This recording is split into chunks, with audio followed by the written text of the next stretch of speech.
Hey, what's up guys? Joe Elements here once again, and today we are talking about the three most sought after cameras in this current present time, which is the Canon C70, the Red Komodo 6K and the Blackmagic Pocket 6K Pro. And we know there are big differences in all of these three cameras. The Red Komodo shooting R3D RAW in 6K, the Blackmagic Pocket 6K Pro shooting Blackmagic RAW, and then also the Canon C70, it's unfortunately only shooting the high end of consumer codec, which is the XF-AVC. It is still a very good codec. It's just that it has its limitations. What we would have preferred would have been ProRes 42 or ProRes 42 HQ or anything in that ProRes line would have been much better than the XF-AVC. This XF-AVC you find in consumer cameras, again, the high-end consumer cameras. So it makes sense that this codec is found in the C70 for a quick turnaround. Having said that, the images are very awesome. So what we are going to do is to make it fair across the board. The Blackmagic and the Red Komodo, we are also shooting at ProRes 422 HQ. This way it's very close in comparison, because we know when it comes to dynamic range and even image sharpness, probably the R3D and the Blackmagic RAW will win over the C70. So just to make it fair, we are all shooting at ProRes and XF-AVC. So we are going to be looking at the dynamic range in those codecs, and then also the sharpness, and then also the color and resolution, how well the sensors can capture color, and also the image sharpness and resolution. So without further ado, let's just quickly dive into the computer and have a look at what we were able to capture.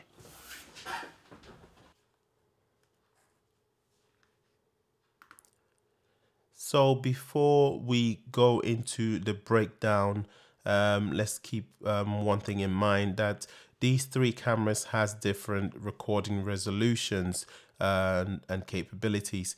As we know, with the Red, it has the R3D capability, and then the Blackmagic Pocket 6K Pro also has Blackmagic RAW capabilities. So when it comes to the overall dynamic range, definitely these two cameras will beat the Canon C70, because the Canon C70 is only shooting the high end of consumer XF-AVC codec. Again, it's a high top end of the consumer codec, which is the XF-AVC. This codec is actually found in various consumer cameras, and it makes sense that Canon would implement that into the C70, because the C70 is meant for run and gun documentary shooters, news shooters, events, corporate, and YouTubers, and so on. It's not really geared towards narrative filmmaking, those who shoot films. You want an image that you can push and pull a lot more in post. Don't get me wrong, the Canon C70 codec, by no means that is bad. It's definitely a very good codec. It's just that it has its limitations. So we'll start off with this image right here, which is the Canon C70. So the Canon C70, right off the bat, you can see that the Canon image is popping, very vibrant, saturated, and ready to deliver. And this is just the Canon LUT that I have applied, the standard LUT that I have applied onto this image. If I've turned it off, you realize that the image is overall very well exposed. There is no clipping, and once you slap on the LUT, you realize that it pushes the image to its limit. And right there and then you see that the high and the low end, it's hitting its peak. Again, it's very well controlled, very well exposed, but it is hitting its peak. And I believe this is the color science that Canon cameras have, which means again it's ready to deliver without having to push and pull in post. If we move on to the Blackmagic Pocket 6K Pro and you look at the waveform as well, you realize that the high and the low end is preserved a lot more, even with the standard LUT applied as well. And the overall image is very subtle, not as bright as compared to the Canon C70. So the Pocket 6K Pro image looks a lot more pleasing, a lot more cinematic than compared to the Canon C70, which to me personally looks a lot more video, a lot more consumer kind, but again, top end consumer image. And it varies on your personal preference, but again, these are the differences. If we move on to the Red Komodo, which falls in between those three, you realize that the Red Komodo is the flattest out of all the three image. Again, it also has the neutral LUT applied, but it is the flattest. In regards to the color science, it look a lot more flatter because it's supposed to be worked on. You're supposed to be pushing and pulling and grading your image after, and so even with the LUT applied, it's not at its fullest of its glory and expects you to work at it. So in regards to the color science, you realize that the Komodo seems to have a better neutral ground. If you look at this young lady's coat, it's very neutral black compared to the Blackmagic that has a little slight green tint on it. And then also comparing it to the Canon C70, which is very close to neutral as well. So this is one of the scenarios that we find ourselves filming in, where you have a very bright highlight and then a subject or a person backlit in some way. And so we find ourselves in that conditions that we can't control the lighting. And this is what these three cameras are able to achieve. Now, if we move on to the studio environment where lighting is controlled and consistent, you realize that with the Canon C70, the image is ready to deliver. It's beautiful, it's nice and vibrant, it pops, the color rendition is very, very beautiful, and it's ready to deliver. You don't have to pull and push. And again, this is just the standard LUT that has been applied onto the log footage. It's very, very nice. What we have here is we have a blind behind this young lady, and there is a big window behind the blind that is piercing light through the gaps. So these lines right here are all gaps from the light through the window.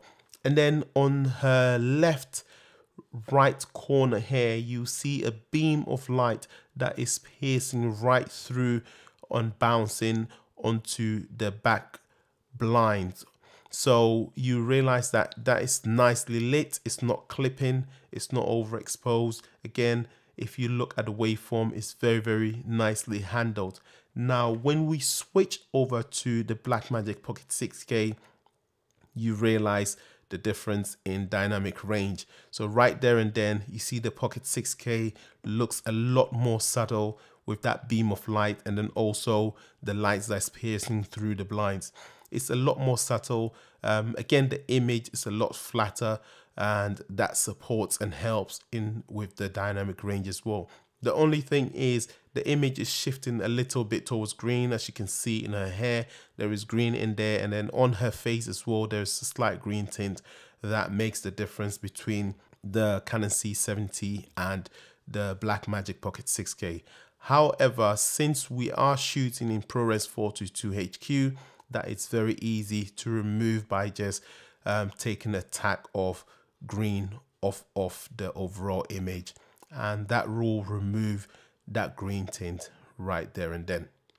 Now, if we move on to the Red Komodo, now this is a game changer. I know there are many people out there that are saying the Red Komodo doesn't seem to have good dynamic range, but comparing it to the Pocket 6K and then the Canon C200, you realize that that beam of light is very, very well controlled on the Red Komodo, and the strips of the beams that's coming through the blind as well here on the right bottom is very, very well controlled on the Red Komodo.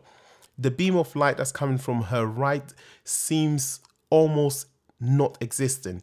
I mean, if you look very carefully, you realize the line is there, but the highlight there is very, very well preserved. Again, comparing it to the Blackmagic Pocket 6K, and then even so the Canon C70. Now, overall, the image falls right between the two cameras, the 6K Pro and then the C70, which is a lot more vibrant. The red Komodo falls right in between that. So it has a little punch, but not really in your face kind of punch like what the Canon C70 projects. And that makes the image look very pleasing, and then also it allows you to manipulate it a lot more as of how you want it. And this is just in the ProRes 422 HQ. So imagine if you recorded in the R3D format, how much more you'll be able to manipulate the image. The red Komodo also has a little slight tint towards the warm side if you look on the waveform right here. And again, that's very easy to remove because we're shooting in ProRes 422 HQ. So overall, these three images are very, very similar to each other, with a slight warmth and a slight tint, and then also that pop in of saturation from the Canon C70. Now let's have a look at the final touch here in regards to sharpness and then also low light ability. I mean, if you have a look at the neck side of this young lady, you realize that the Canon C70, there is barely any grain in existence right there. Now, if you move on to the Blackmagic Pocket 6K Pro, you straight away see the grain right there on the right corner in the shadow area of her neck, comparing it to the Canon C70. And then if you move on to the red Komodo, surprisingly, the red Komodo handles it almost as well as the Canon, but definitely better than the Pocket 6K Pro. Now, if we look at the sharpness and the resolution of the image, obviously, as you see me zooming in, the red Komodo seems very, very nice and sharp, but the sharpness, the overall sharpness definitely goes to the Blackmagic Pocket 6K Pro, with the Canon C70 falling at last, which is quite soft compared to the other two, but definitely a sharp image to look at on its own. So again, lastly, these three cameras are very, very resemblant when it comes to the ProRes and XF-ABC codec. So in conclusion, as you can see, the images are very, very similar. Also, the compression on YouTube doesn't help, but if you actually see the footages in real life, then you would notice the slightest difference between the three cameras. With the exception of the Canon, again, in my personal opinion, being a little bit more digital, a bit more video-like, obviously full saturation and very contrasty compared to the other two cameras. So that's it for me. What I'm going to do is I'm going to play you that sequence that we just looked at, and you can have a look and judge it for yourself.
In all, remember that the gear doesn't matter. It's the person behind camera. If you know what you're doing, you can shoot anything with any camera. So stay tuned and I'll catch you on the next one. Peace.